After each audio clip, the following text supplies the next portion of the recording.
The figure above shows a cube and a rectangular prism. The volume of that rectangular prism is 30 times the volume of this cube. What is the value of x? So first, let us find the volume of each of these shapes, and the formula to find the volume of a cube or a rectangular prism is just length times width times height. This one's gonna be easy because all the dimensions are the same, so that's just gonna be x times x, which turns into x cubed. For the rectangular prism, the length of that is 4x plus 3 times the width and times the height. Some of you guys will see that you can distribute this fast because that is the difference of two squares. So the volume is going to end up simplifying to 16x squared minus 9, and leave this 2x, don't distribute that out. You're going to see a little shortcut that we're going to take. Moving on to the second given information, it says the volume of that rectangular prism is 30 times the volume of that cube. So the volume of the rectangular prism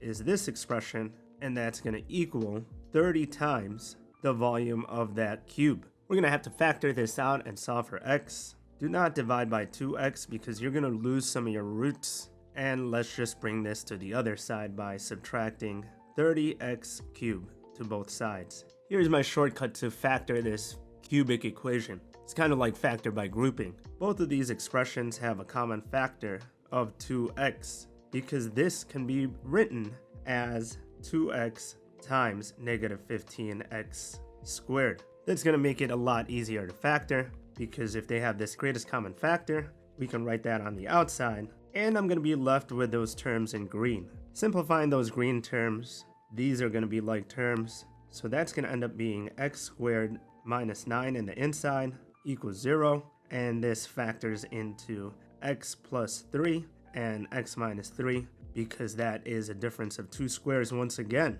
So now we can find all the roots of this. X is going to equal 0, x is going to equal negative 3, and x is going to equal positive 3. But the only one that makes sense in this scenario is this one because we need a positive dimension. That was a really good problem, and hopefully it was a good review for you. If it was, like and subscribe, and I'll see you on the next episode. Peace.